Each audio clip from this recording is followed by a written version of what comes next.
জালেম সরকারের সময়ে মদ, জুয়া, ফেন্সিডিল, হিরোইন, ধুম, খুন, দখলবাজি, দান্দাবাজি এগুলি চলতো না।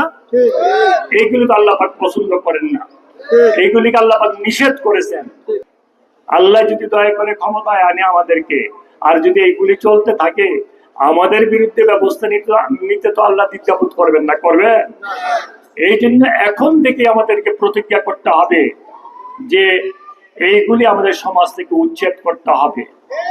যার যার অবস্থান থেকে, যার যার গ্রামে, যার যার ইউনিয়নে, যার যেখানে বন্ধু বান্ধব আছে সবার কাছে গিয়ে এই নির্বাচনের আগ দিন পর্যন্ত ভোট ভিক্ষা চেতে হবে দানিশ শীষের পক্ষে। কারণ আমি মাজলুম, আমি 13টি বছর বাইরে ছিলাম, আমি যাবজ্জীবন কারাদণ্ডের আসামি ছিলাম, মিথ্যা মামলা দিয়ে করেছিল। আমি আপনাদের খ্যাতমত 13 বছর করতে পারি নাই। তারেক জিয়া সাহেব চিন্তা করলো এই মহিলারা এত কষ্ট করে, এত পরিশ্রম করে সংসারের জন্য, ওনাদেরকে যদি আমরা একটা ফ্যামিলি কার্ড দিই, যে ফ্যামিলি কার্ড দিয়ে মাসে মাসে কিছু নগদ অর্থ পাবে সরকার থেকে, সেই অর্থ দিয়ে তার সমস্যাগুলি সমাধান করতে পারে। কৃষক ভাইদের জন্য কৃষি কার্ড দেওয়া হবে, তারা যেন কোনো অসুবিধায় পড়লে যাতে নগদ অর্থের সহায়তা পেতে পারে, তাদের কৃষিকাজে সাহায্য পেতে পারে, এই জন্য তাদেরকে কৃষি কার্ড দেওয়া হবে। বেকার যুবকদের জন্য তাদের বেকার সমস্যার সমাধানের জন্য চাকরির ব্যবস্থা করা হবে। তা দিয়ে যদি সমস্যার সমাধান না হয়, না পারা যায়, কুটির শিল্পের ব্যবস্থা করা হবে, শিল্পের ব্যবস্থা করা হবে, যাতে করে তাদের উপরে চাকরি হয়। কোনো বেকার বলতে কোনো ছেলে বাংলাদেশে রাখা হবে না ইনশাআল্লাহ।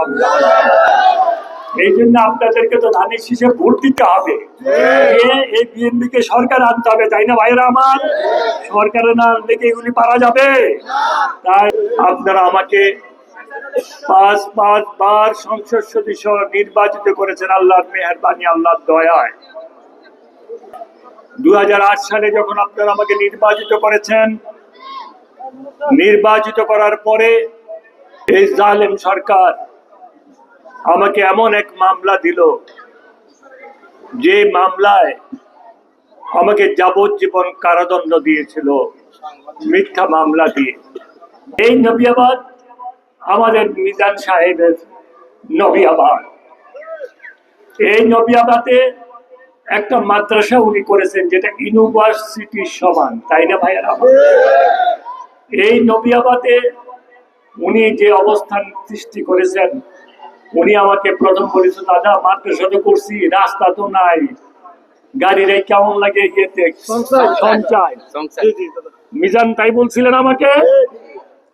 আমি তারপরে সাথে সাথে 1 সপ্তাহের মধ্যে রাস্তার অর্ডার করে এই রাস্তার বেলি ব্রিজগুলির ব্যবস্থা করি, রাস্তা নির্মাণের ব্যবস্থা করি।